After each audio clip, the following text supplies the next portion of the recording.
오늘 저는 사도행전 9장 1절에서 9절 말씀을 가지고 우리의 봉사는 계시에 의한 봉사가 되어야 함, 이러한 제목으로 말씀을 한번 나누겠습니다.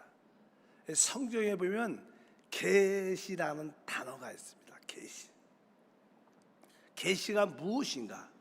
사실 헬라어에서 계시라는 뜻은 영역할 때 이 막을 열다, 이런 뜻을 가지고 있습니다. 즉 가리고 있는 커튼을 열어서 사람들에게 그 안에 있는 것을 볼 수 있게 하는 것을 계시라고 말씀합니다. 계시는 쉬운 말로 가린 것을 열어 보게 하는 것, 이런 뜻을 가지고 있습니다. 사실 교회 봉사 안에는 두 종류의 봉사가 있습니다.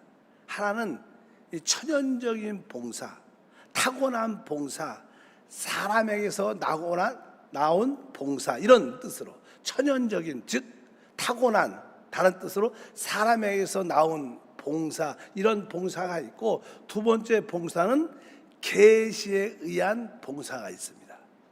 구원받은 모든 사람들은 하나님을 섬기고 봉사해야 되는데, 그 하나님을 섬기고 봉사할 때 그것에 참된 봉사는 바로 계시에 의한 봉사가 되어야 한다. 그런데 천연적인 봉사, 사람에게서 나온 봉사, 바로 이러한 인간적인 이러한 봉사들은 사람이 연구하고 토론하고 사람에게서 나온 것이죠.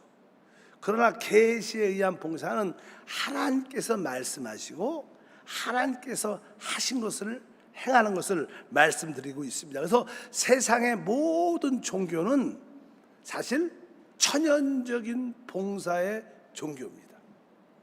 인간에서 나온 봉사입니다.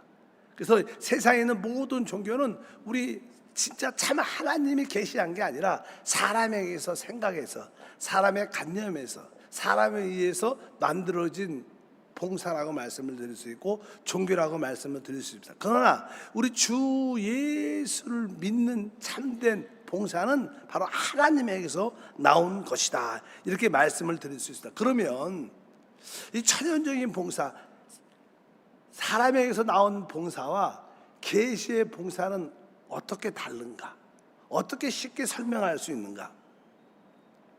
종종 집에 가면 이렇게 약국에서 병원에 들려 처방전을 가지고 약 이게 봉지들이 적어도 한 봉지는 있을 것 같아. 한 봉지 이상씩. 근데 어떤 약 봉지가 있다. 그러면 이 약 봉지에 약이 들어 있어요. 약이 들어 있을 때 어떤 사람이 자기의 몸이 좀 안 좋아서 자기 생각으로 또 들은 이야기로 무슨 약 먹으면 좋겠다 해갖고 자기가 스스로 만든 이 약봉지 안에 약이 있어요. 자기가 조제한 거예요. 이것들은 어떻게 보면 이거는 뭐예요? 바로 천연적인 봉사의 하나의 예입니다. 그러나 어떤 봉지는 의사에 가서 처방전을 받고 약사에 의해서 약을 지어준 약봉지가 있어요. 이것은 뭐예요? 처방전에 의해서 어떤 약 얼마큼, 어떤 약 얼마큼 딱 기록되어 있는 거예요. 아까는 자기가 조제한 약이고, 또 하나는 처방전을 가지고 조제된 약입니다. 그러니까 처방전을 가지고 조제된 약은 쉬운 말로 그 약사나 의사에 의해서 이 계시된 그 약의 항목들입니다. 그러나 자기 스스로 자기의 생각에 따라 이럴 때 이런 거 먹으면 좋아 해갖고 만든 것은 자기 스스로 조제한 약이에요. 그래서 뭐예요? 천연적인 봉사다. 그런데 우리가 말씀드린 것은 사실 성경은 하나님의 처방전이에요. 믿으시면 아멘. 성경은 하나님의 처방전 같은 거예요. 그래서 우리가 성경을 통해서 그 말씀대로 주님을 섬기면 우리는 사실 계시를 따라 주님을 섬기는 것이에요. 성경의 말씀 없이 자기 생각에 따라 한다면 그것은 어떠한 문제가 있다고 말씀을 드릴 수 있습니다. 그래서 성경은 하나님의 계시의 말씀이기 때문에 이 계시의 말씀이 곧 하나님의 처방전이고, 이 처방을 성령의 인도를 받아서 우리가 주를 섬길 때 그것은 참된 봉사다. 계시에 대한 봉사라고 말씀을 드릴 수 있습니다. 실제로 많은 교회 기독교가 있지만 많은 기독교와 교회 안에서의 많은 봉사들이 천연적인 타고난 사람들의 생각에 의해서 난 봉사를 많이 합니다. 우리들도 구원받기 전에 또 구원받았을지라도 여러분들이 어떤 교회를 다녔을지 모르겠지만 여러분들이 옛날에 하나님을 믿었다면 나름대로 열심히 했을 때 대부분 그 열심이 우리에게서 나온 내 생각에 의해서 나온 방식으로 주님을 섬겼을 겁니다. 근데 그런 봉사는 천연적이고 사람에 의해서 나온 것이기 때문에 하나님이 받지 않는다. 하나님에 의해서 계시된 봉사만이 참된 봉사이기 때문에 우리 모두가 그런 봉사를 해야 될 줄 믿습니다. 여러분들은 어떤 봉사를 지금 하고 있는가? 한번 그런 의미에서 말씀을 나눕니다. 이제 목사 입장에서 많은 사역이 그냥 말씀을 이렇게 전하죠. 말씀을 전하는 사역을 하는데 저도 어느 때는 성령께서 내 마음속에 오늘은 이 말씀을 전하라 이런 감동이 있는 말씀이 있어요. 감동. 이게 뭐 하나 성령의 계시가 내 마음에 있어서 마음에 감동이 있는 거죠. 너 오늘 헌신에 대해서 말씀을 전하라. 그러면 순종해서 그 말씀을 받아서 그 말씀을 따라 헌신에 대해서 말씀을 쫙 전합니다. 근데 말씀을 전할 때도 저도 내적으로 기름 부음을 느껴요. 아주 말씀을 전하면서도 신이 나고 기뻐. 근데 성도들도 들을 때 마음이 활짝 열리고 은혜를 받아. 그것은 사실은 뭐예요? 계시에 의한 봉사의 말씀의 봉사가 이루어지고 있는 거예요. 그래서 은혜가 충만했어요. 야, 이게 은혜가 충만하구나. 내가 이 헌신에 대한 말씀을 전하면 은혜가 된다. 그런데 누가 목사님 한 말씀을 전해 주십시오. 그 부탁을 받아갖고 무슨 말씀을 전할까 기도를 별로 하지 않고 지난주에 내가 한세교회에서 이 헌신에 대한 말씀을 전하니까 아주 은혜가 있고 성도들도 기뻐하고 참 좋다. 그래서 이제 그 헌신에 대한 메시지를 가지고 다시 한번 전해. 근데 거기서는 그 헌신에 대한 똑같은 설교의 말씀이지만 아까 처음에 여러분에게 말씀을 전할 때서 성령이 너 오늘 헌신에 대해서 말씀을 전하라. 성령의 감동과 기름 부음이 있었어요. 근데 그거는 그런 성령의 감동과 기름 부음이 아니라 내 경험. 전에 이렇게 말씀을 전했더니 또 이렇게 하면 또 성도들이 좋아하겠구나, 깨닫겠구나. 그래갖고 내 생각을 기준해서 말씀을 전했어. 그럼 그것은 계시의 봉사가 아니라. 계시의 참된 봉사는 성령의 빛비침이 있어야 돼. 그렇지 않고 전에 잘했으니까, 전에 은혜가 됐으니까 만약에 그렇게 한다면 그것은 또 인간적인 봉사, 천연적인 봉사라고 말할 수 있다는 거예요. 이 의미는 항상 이 계시에 의한 봉사는 성령의 인도가 있어야 된다는 거예요. 그래도 우리 오순절 우리 순복음교회는 항상 어찌하든지 성령을 인정하고 환영하고 의지하고 모셔드리고 늘 영으로 돌이키고 영으로 따라 살길 원합니다. 이런 늘 성령에 대한 인식이 있으니까 계시적인 봉사할 가능성이 많죠. 그런데 성령에 대한 인도함이나 사모함이 별로 없는 사람들은 대부분 다 자기 생각 안에 있으니까 참된 봉사가 되지 않고 천연적인 봉사가 될 수밖에 없는 것을 우리가 분명히 알아야 될 줄 믿습니다. 우리는 진짜 내적인 요구에 따라 주님을 섬기는 게 합당하다. 외적인 환경의 요구가 아니라 내적인 성령의 요구를 늘 주의 깊게 느껴야 하나님이 기뻐하는 봉사가 될 수 있는 줄 믿습니다. 그러면 예를 들어서 신약 성경에서 사도행전에 우리가 사도 바울이 어떻게 봉사했나 알다시피 사도 바울은요 주님을 만나기 전에 아주 자기 열심으로 하나님을 섬겼던 자입니다. 그렇지 않아요? 사도 바울이 얼마나 열심히 섬기대. 그래서 근데 사실 사도 바울은 하나님에 대해서 열심히 가지고 주님을 섬겼지만 사실 사도 바울은 하나님을 만난 체험은 없어요. 사도 바울 하나님에 대해서 이야기를 듣고 율법에 대해서 이야기를 듣고 거기에 따라 하나님을 섬겼기 때문에 하나님을 참으로 만나지 못했어요. 근데 자기는 하나님을 잘 섬긴다고 생각을 한 거예요. 이제 예수를 믿는 이단 같은 사람들은 내가 다 잡아서 결박해갖고 다 끌고 와갖고 감옥에 집어넣어야지. 이게 하나님을 기쁘게 하는 것이다. 그래서 그런 가운데 오늘 말씀이가 다메섹을 향해서 가는 도중에 이제 하늘에 빛이 비쳐 땅에 엎어지게 되고 거기서 이제 주님의 음성을 듣게 되죠. 왜 너는 나를 핍박하느냐? 깜짝 놀랐어요. 나는 그분이 누군지도 모르겠어요. 주여 당신 누구십니까? 나는 네가 박해하는 예수다. 이 사도 바울은 예수를 본 적도 없어요. 진짜 본 적도, 살아있을 때 본 적도 없어요. 자기는 또 예수를 핍박도 안 했고 그냥 예수를 믿는 사람을 핍박했습니다. 그런데 그냥 주님께서 네가 시내로 들어가면 너에게 네가 해야 될 일을 가르쳐 줄 자가 있을 것이다. 그리고 그 음성을 들으니까 눈은 떴지만 볼 수가 없습니다. 보통 사람들이 내가 본다, 내가 안다 이렇게 생각하는 사람들은 거의 모릅니다. 하나님에 대해서는 그래요. 내가 하나님에 대해서는 내가 알지. 내가 하나님 교회에 대해서는 알지. 예를 들어 내가 건축에 대해서는 알지. 내가 뭐에 대해서는 알지. 이렇게 내가 안다고 본다고 하는 사람들은 사실은 잘 모르는 사람. 사도 바울도 내가 하나님을 알고 하나님을 기뻐하는 것을 안다고 생각했어요. 그런데 그가 그 일을 통해서 주님을 만났을 때 그는 눈은 떴지만 보지 못합니다. 많은 경우에 우리가 눈이 감기고 보지를 못해야지 참된 것을 볼 수 있어요. 우리의 문제는 너무 많은 것을 안다는 거예요. 요즘에는 기독교 방송이 너무 많아 갖고요. 여러분들이 막 라디오나 TV만 틀면 그냥 기독교 방송이 설교가 얼마나 쏟아 나오는지 사람들이 귀가 얼마나 큰지 몰라요. 너무 많이 설교를 많이 듣고 너무 많이 강해를 많이 들어갖고 설교를 많이 해갖고 귀는 진짜 코 다 알아.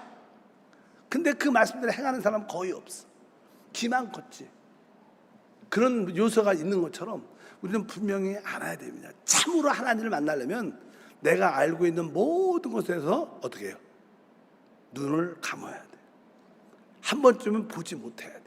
그래서 사도 바울은 자기가 하나님을 섬기기 위해서 열심히 자기가 사람들을 이끌고 다녔어요. 이끌고.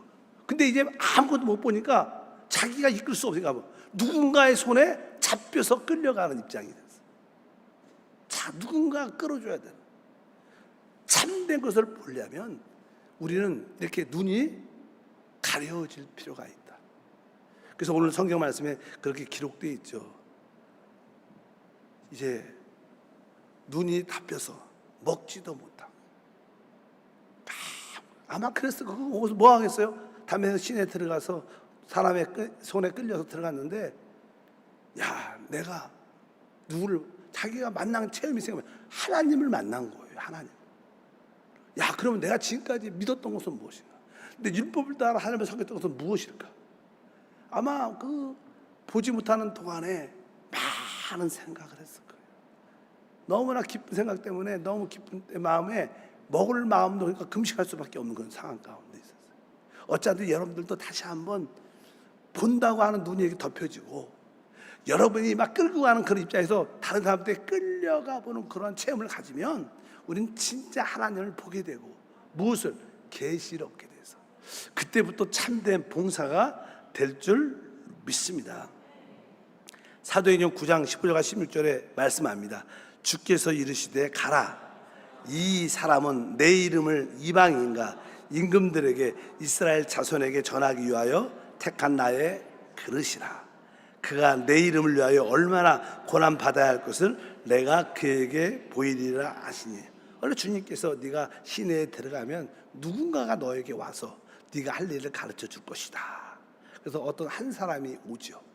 아나니아란 하나님을 섬기는 한 사람이 와서 바로 이 이야기를 해주는 거예요. 바로 그 바울이라는 사람이 앞으로 주님을 위해서 얼마나 핍박받고 이방인과 모든 사람들에게 복음을 전하게 될 것인지 이러한 이야기를 쭉 해주는 겁니다. 이것은 뭐예요? 주님한테 들은 이야기를 하는 거예요.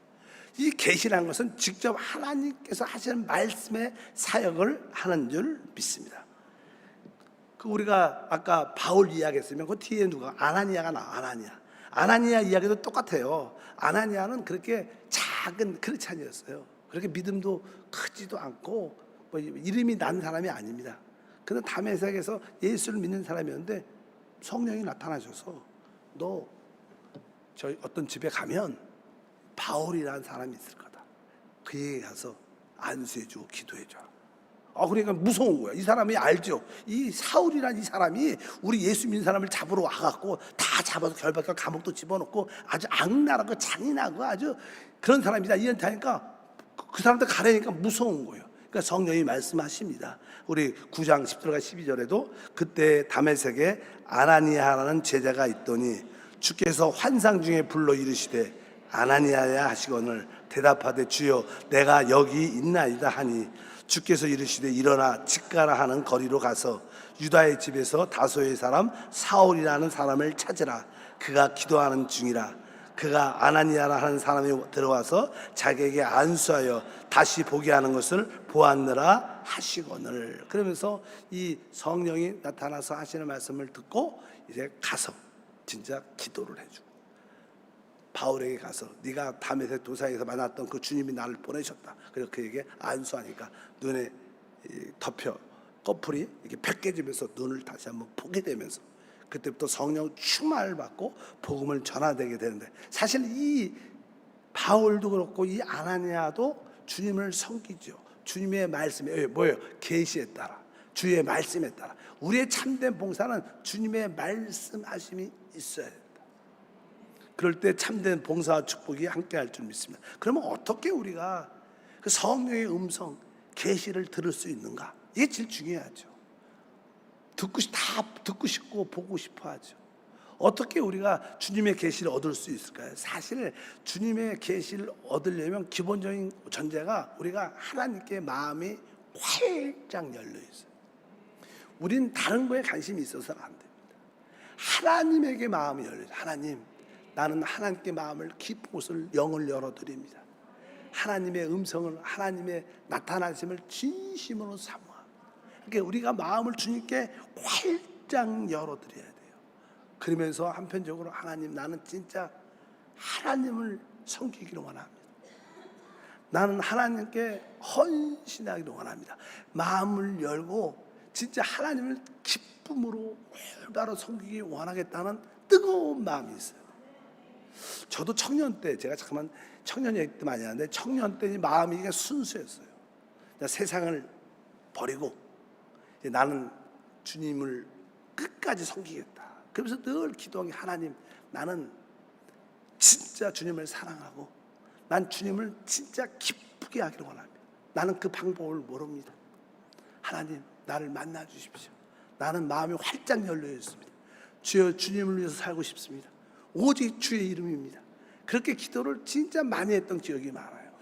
그럴 때 하나님께서 성경을 통해서, 성령을 통해서, 또 어떤 책을 읽어라, 또 영적 서적을 통해서 저에게 빛비침을 얼마나 많이 줬어요. 그때 내가 기억이 하면 내 진짜 마음이 하나님께 활짝 열렸어요. 그리고 나의 삶은 오직 주님을 섬기기를 원합니다. 다른 나에 대한 미래 소망 저는 관심 없습니다. 나는 주님을 기쁘게 하는 게 나의 꿈입니다. 뭐 가정, 결혼 그런 데도 관심도 없고 오직 주님을 기쁘게 하기를 원합니다. 그러면서 늘 그렇게 기도하면서 그냥 주님 앞에 그냥 1시간, 2시간, 5시간 그냥 앉아 있는 거예요. 아마 지금 돌이켜 보면 그때 하나님이 많은 것을 보여줬구나, 많은 것을 계시해 줬구나, 이런 생각이 들어요. 하나님에게 마음이 열리고 하나님을 섬기기를 사모하고 그분 안에 오랫동안 머물러 있어야죠. 뭐 기도 한 10분, 20분, 1시간 하고 탁 일어나서 할렐루야 갑니다. 이렇게만 그냥 그 안에 말씀하실 때까지 기다리는 그러면 하나님은 당연하게 나타나신다는 뜻은 바로 그분이 우리에게 계시를 주신다고 말씀을 드릴 수 있습니다. 그럴 때 중요한 것은 우리의 기본적인 나의 의견을 내려놔야 돼요. 하나님이 무엇을 주셔도 항상 우리는 수건으로 우리의 생각이 덮여져 있기 때문에 항상 뭘 바라볼 때 그 수건에 의해서 모든 걸 바라보라. 나의 견해를 내려놔야 되는 겁니다.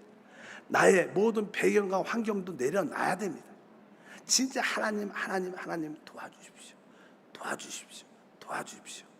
우리가, 저도 어릴 때부터 교회를 다녔고 청년 때 교회를 다니니까, 군대 와서 교회를 다니니까 기본적인 교회에 대한, 종교에 대한 이해가 기본적인 몸에 배 있죠. 뭐 교회는 이래야 돼, 기독교는 이래야 돼. 그런 생각들이 다 있죠. 근데 진짜 하나님을 제대로 믿으려면 그런 것을 다 내려놔야 돼. 하나님한테 처음부터 다시 배워야 돼. 내가 습득하고 내가 배운 게 아니라 하나님이 주신 계시에 따라 주님을 섬겨야 돼. 그런 가운데 하나님은 저한테 나는 영이다, 이렇게 그런 말씀, 나는 생명이다, 그런 말씀이 보통 이게 교회에서 잘 안 들어보던 말씀이죠. 우리가 잘 아는 말이지만 그런 설교를 잘 안 하죠. 하나님은 영이시다, 나는 영이다, 나는 생명이다. 나를 알려면 진짜 영을 알아야 돼. 생명은 알아야 된다. 하나님을 알려면 진짜 그걸 알아야지. 뭘 알고 하나님을 섬겨요?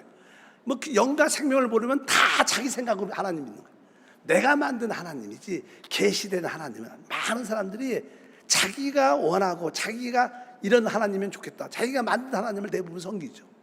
여러분도 그런 분도 있어요. 내가 생각하는 하나님, 내 스타일의 하나님 만들어 놓고 그분을 섬겨. 성경의 계시는 뭐예요? 하나님은 영이신 거예요. 우리가 거듭난 영을 따라 그분을 진짜 생명으로, 내 생명으로 받아들여야 돼요. 그래야지 진정한 하나님의 섬김이 시작될 줄 믿습니다. 그러다 보면 이제 우리가 하나님의 계시를 갖게 되면 하나님이 말씀하시면 그게 맞는 거예요. 하나님이 어떻게 말씀하셔도 내 생각과 다르니까 우리는 잘 안 받아들여요. 또 부분적으로 받아들여요. 이것이 우리의 하나의 실패들이죠. 하나님이 말씀하시면 내 생각을 적고 그냥 100% 받아들이는 거예요. 근데 이게 쉽지 않아요. 내 경험이 있고 내가 배운 지식이 있고 내가 아는 것이 있는데 이것을 다 버리고 오직 주님을 따르길 원합니다, 그냥 그런 생각을 들어요. 제가, 이건 옛날 얘기죠, 옛날 얘기.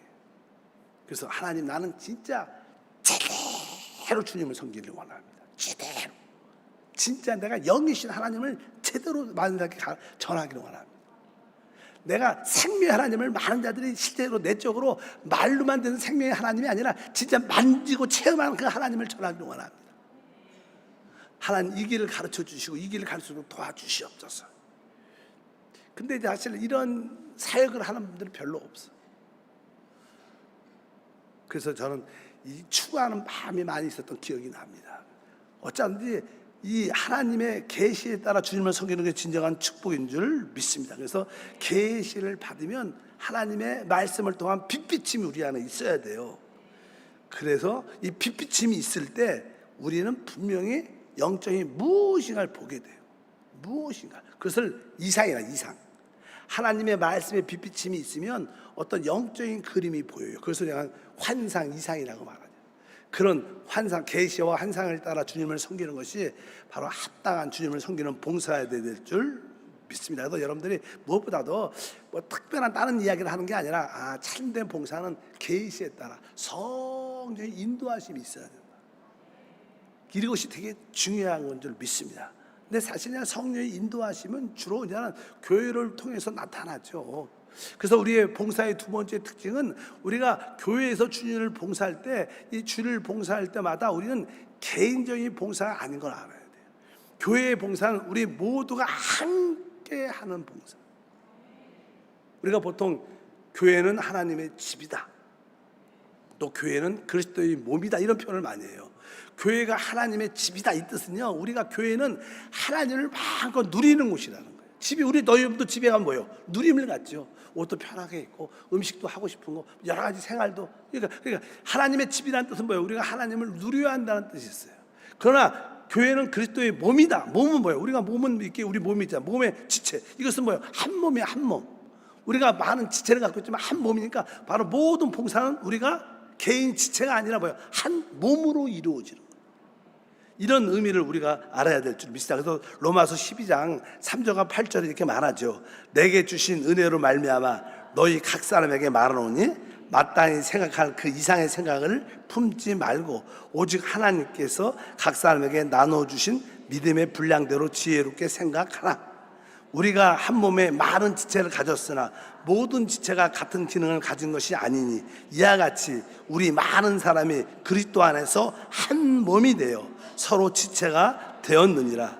우리에게 주신 은혜대로 받은 은사가 각각 다르니 혹 예언이면 믿음의 분수대로, 혹 섬기는 일이면 섬기는 일로, 혹 가르치는 자면 가르치는 일로, 혹 위로하는 자면 위로하는 일로, 구제하는 자는 성실함으로, 다스린 자는 부지런함으로, 긍휼을 베푸는 자는 즐거움으로 할 것이니라. 이 의미는 이제 우리 모두가 지체인데 이 지체가 한 몸으로 부름을 받았다는 거예요.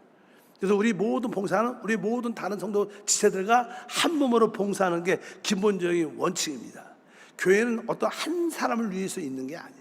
어떤 지체, 어떤 뛰어난 지체를 위해서 있는 게, 아무리 교회 안에 어떤 지체가 목사가 뛰어나도 교회는 그 목사를 위해서 있는 게 아닙니다. 교회는 주님을 위해서 있는 거예요. 주님을 그리스도를 위해서 있는 거예요.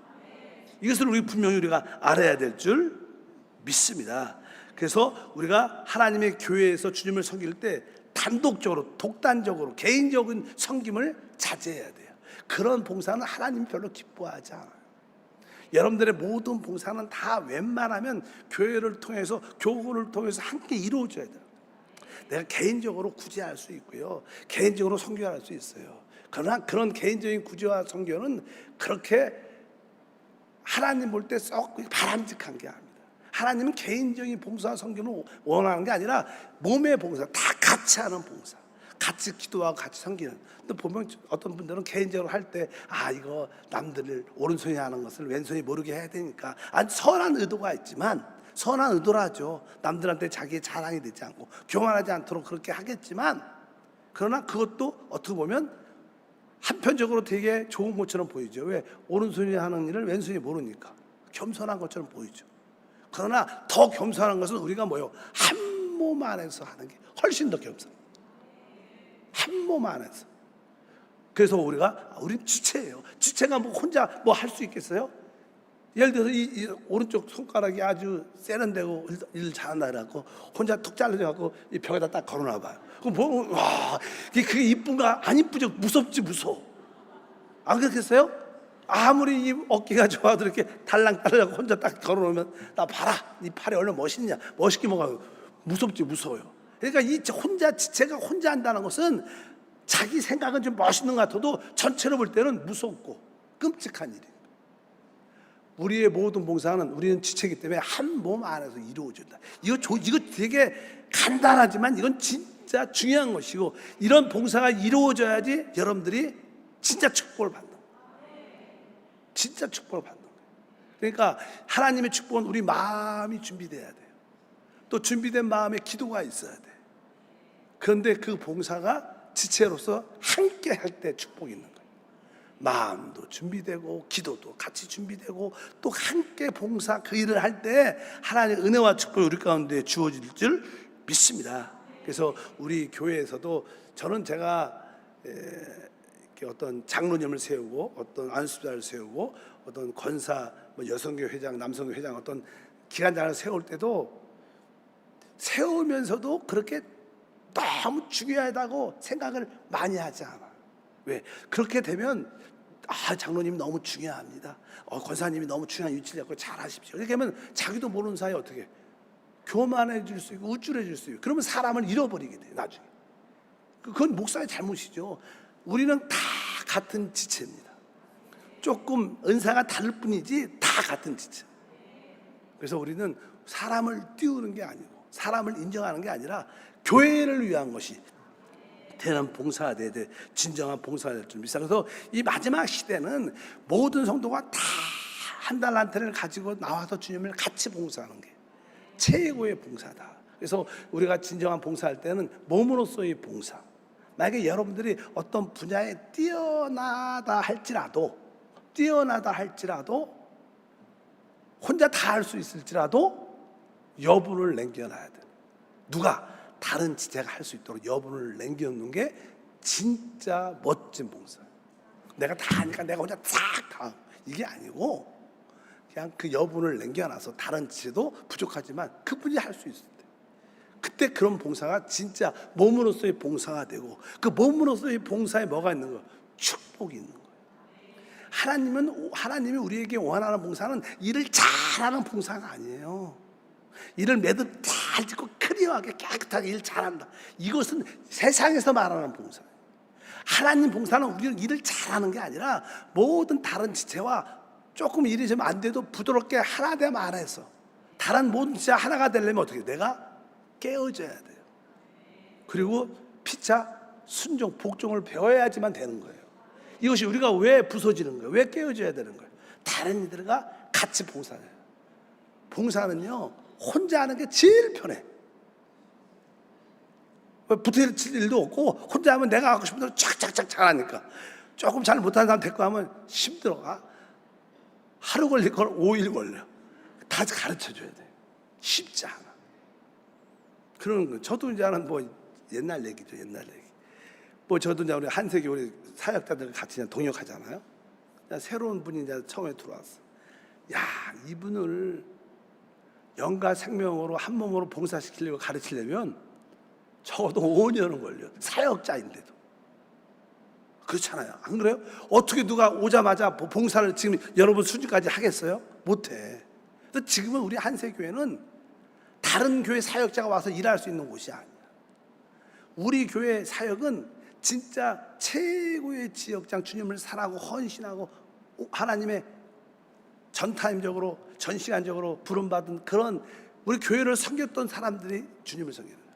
우리 조영기 목사님이 옛날에 제가 이제 영산신학대학원 나왔었는데요. 그때는요 그 신학대학원이 어디 있었냐면 여의도 순봉교회 안에 있었어요. 왜 교회가 막 부흥되니까 이 교육자가 너무나 필요한 거야. 그래서 조영기 목사님이 이제 이 신학교 들어온 사람은 다 원칙이 여의도 순복음교회 교육자가 되는 사인을 갖고 시험을 받고 들어와서 거기서 3년 동안 공부를 하는 거예요.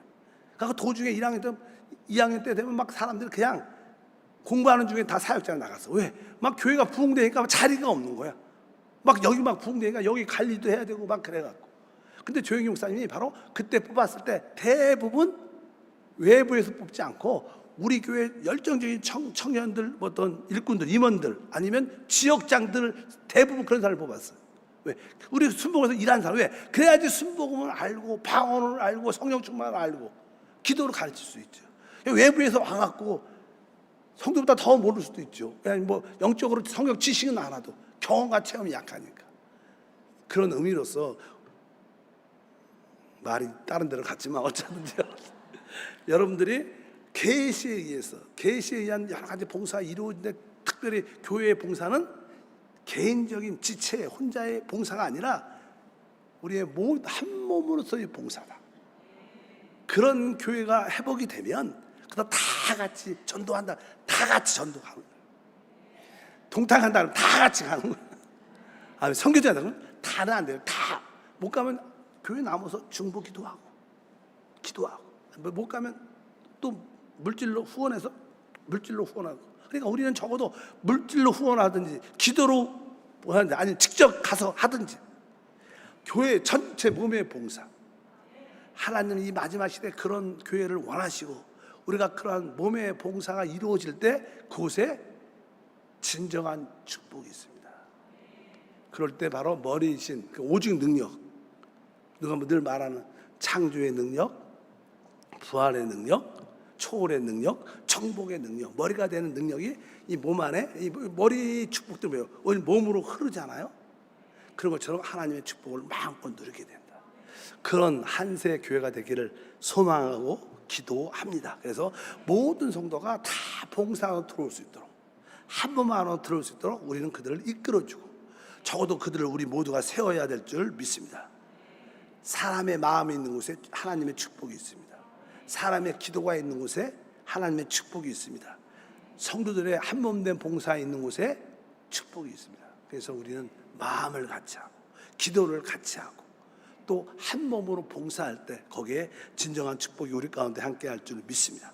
이를 위해서 우리는 진짜 깨어지고 건의에 순복하고 피차 복종하고 하나 될 때 주님은 오실 겁니다.